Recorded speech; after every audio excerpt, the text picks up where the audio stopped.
इस उड़ान में डायरेक्टर ने एक साथ बहुत कुछ परोस दिया है, सस्पेंस, इतिहास, नस्लवाद और साइंस से लेकर मेलोड्रामा तक का। लेकिन बहुत सारे मसालों के बाद भी यहाँ स्वाद खो जाता है। अभय देओल एक साथ इतना कुछ संभाल नहीं पाते और बात हवा में ही रह जाती है। तो नमस्कार दोस्तों, मेरा नाम है मनीष और आप देख रहे हैं आपका अपना चैनल सिने रिव्यूज। इस सीरीज को देखने पर पहला विचार यह आता है कि समय सदा चलता रहता है और समय के साथ हम चलते रहते हैं। दूसरा विचार है कि समय स्थिर है, चलते हैं हम।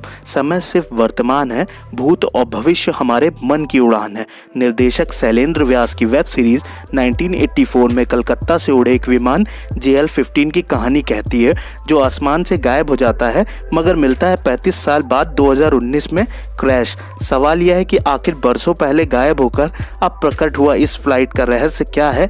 वैसे यहाँ कहानी अचानक गायब हुए एक अन्य पैसेंजर प्लेन AO-26 की तलाश से शुरू होती है। OTT प्लेटफॉर्म सोनी लिव पर रिलीज हुई 4 कड़ियों वाली JL-50 साइकोलॉजिकल थ्रिलर है, जिसकी शुरुआत में लगता है कि इस भूल भुलैया के खेल में मजा आएगा, लेकिन यह खुशी ज्यादा समय तक टिक नहीं पाती क्योंकि कहानी कमजोर पड़ने लगती है। भूल भुलैया सिंगल ट्रैक में बदलने लगती है, AO-26 खो जाता है और JL-50 की कहानी किसी कच्चे साइंस फिक्शन की तरह उभरती है, जिसमें लेखक निर्देशक शैलेंद्र व्यास इतिहास में ईसा पूर्व 263 तक पीछे चले जाते हैं, जब सम्राट अशोक ने कलिंग युद्ध लड़ने के बाद भविष्य में किसी का खून ना बहाने की कसम खा ली और अपने समय के सर्वश्रेष्ठ ज्ञान को 9 किताबों की जिल्दों में बांधकर दुनिया में छुपा लिया।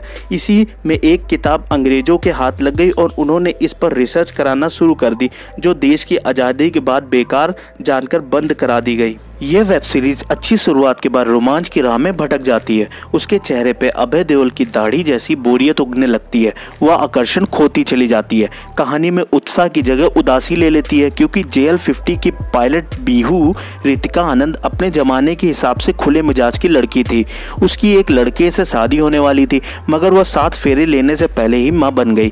घर वालों ने उसे बताया कि उसका बच्चा पैदा होने के बाद मर गया। उसके बाद शैलेंद्र कहानी में नक्सलवाद को भी लेकर आए, क्योंकि कोलकाता और पश्चिम बंगाल की कोई कहानी इस ट्रेडमार्क के बिना शायद पूरी नहीं हो सकती। इतिहास और नस्लवाद कहानी पे भारी ना हो जाए तो फिर शैलेंद्र फिजिक्स और क्वांटम फिजिक्स पर भी आ गए।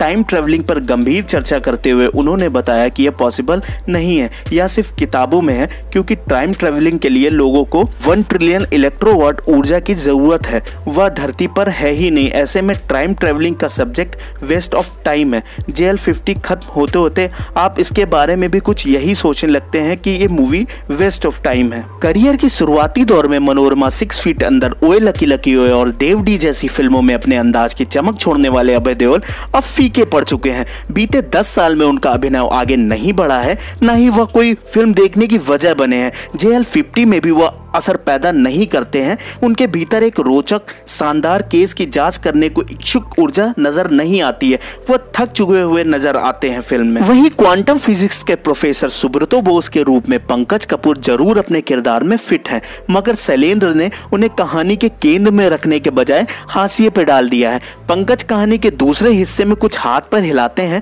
जबकि पहले हिस्से में उनका इंट्रोडक्शन मात्र होता है। फिल्म में पीयूष मिश्रा का रोल उनके करियर का सबसे खराब किरदारों में गिना जाएगा।